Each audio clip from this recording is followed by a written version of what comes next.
আসসালামু আলাইকুম সবাইকে আবারও ওয়েলকাম করছি আমাদের আজকের রেসিপিটি উপভোগ করার জন্য। আর আমাদের আজকের রেসিপিটি হলো স্যাফরন ক্যারামেল পুডিং। প্রথমে আমরা একটা প্যানের মধ্যে 2 টেবিল চামচের মতো চিনি নিয়ে নিয়েছি। আর ক্যারামেলটা ততক্ষণ পর্যন্ত তৈরি করব যতক্ষণ পর্যন্ত না চিনিটা গলে সোনালি বর্ণ ধারণ করে। আমি একটা স্প্যাচুলার সাহায্যে এটাকে অনবরত নাড়তে থাকবো। তারপর এখানে কিছু গরম পানি অ্যাড করব। গরম পানি অ্যাড করার পরে দুটোকে একসঙ্গে নাড়তে থাকবো যখন দেখব যে এটা পুরোপুরি মেল্ট হয়ে গিয়েছে আর কালারটাও সোনালি বর্ণ ধারণ করেছে, তখন আমি এটাকে একটা পাত্রের মধ্যে ট্রান্সফার করে নিব।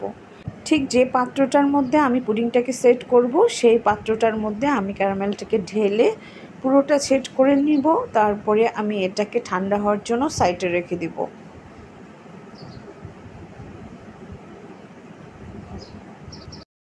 এই পর্যায়ে আমি একটা পাত্রের মধ্যে আমি গরম দুধ নিয়ে নিয়েছি। আর এবারে এখানে অ্যাড করব স্যাফরন আর আস্ত দানার চিনি। তারপর সবগুলোকে আমি একসঙ্গে অনবরত নাড়তে থাকবো। ততক্ষণ নাড়তে থাকবো যতক্ষণ আমার চিনিগুলো মেল্ট হয়ে গিয়েছে এবং স্যাফরন থেকে একটা চমৎকার ফ্লেভার বের হচ্ছে। তারপর এখানে 1 টেবিল চামচের মতো কাস্টার্ড পাউডার অ্যাড করব। তারপর সবগুলো উপকরণকে আমি এভাবে অনবরত নাড়তে থাকবো এবং চমৎকারভাবে আমি এগুলোকে মেল্ট করে নেব। তারপর 5 মিনিটের জন্য রেখে দিব ঠান্ডা হওয়ার জন্য। এই পর্যায়ে একটা পাত্রের মধ্যে আমি একটি একটি করে দুটো ডিমকে ফেটিয়ে নিব। তারপর এখানে কিছু সল্ট বা লবণ অ্যাপ্লাই করব। একটা হ্যান্ড মিক্সচারের সাহায্যে আমি ডিমগুলোকে ভালোভাবে ফেটিয়ে নিচ্ছি। দেন ফেটিয়ে নেওয়া ডিমগুলোকে আমি একটা ছাঁকনির সাহায্যে ব্যাটারটার মধ্যে ট্রান্সফার করে নিব। তারপর ডিম এবং ব্যাটারটাকে আমি একটা চামচের সাহায্যে ভালোভাবে আমি এটাকে মিশিয়ে নিচ্ছি। দুটোকে ভালোভাবে মিশিয়ে নিতে হবে। এই পর্যায়ে এখানে আমি ভ্যানিলা এসেন্স অ্যাপ্লাই করব 1 টেবিল চামচের মতো। তারপর আবারও ব্যাটারটার সঙ্গে ভালোভাবে মিশিয়ে নিব। ভালোভাবে মিশিয়ে নেওয়া হয়ে গেলে আমি এখন এটাকে একটা মোল্ডের মধ্যে ঢেলে নিব।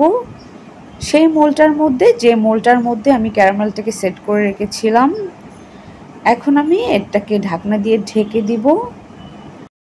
এখন আমি পুডিং পাত্রটাকে একটা চুলার মধ্যে একটা প্যান বসিয়ে সেখানে একটা স্ট্যান্ড বসিয়ে দিয়েছি। তারপর স্ট্যান্ডের মধ্যে পুডিং পাত্রটাকে বসিয়ে 20 মিনিট মিডিয়াম হিটে আমি এটাকে রান্না করব।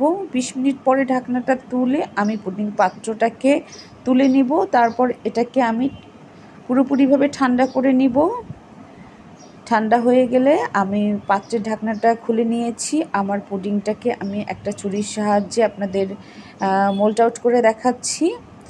চারো সাইড দিয়ে এভাবে একটু কেটে দিয়েছি। আমি একটা প্লেটের মধ্যে আমি পুডিংটাকে মোল্ড আউট করে নিচ্ছি।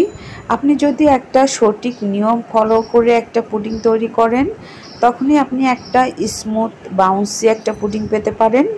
আর আমার এই রেসিপিটা যদি আপনারা ফলো করেন তাহলে অবশ্যই এরকম একটা পুডিং আপনি বানিয়ে খেতে পারেন।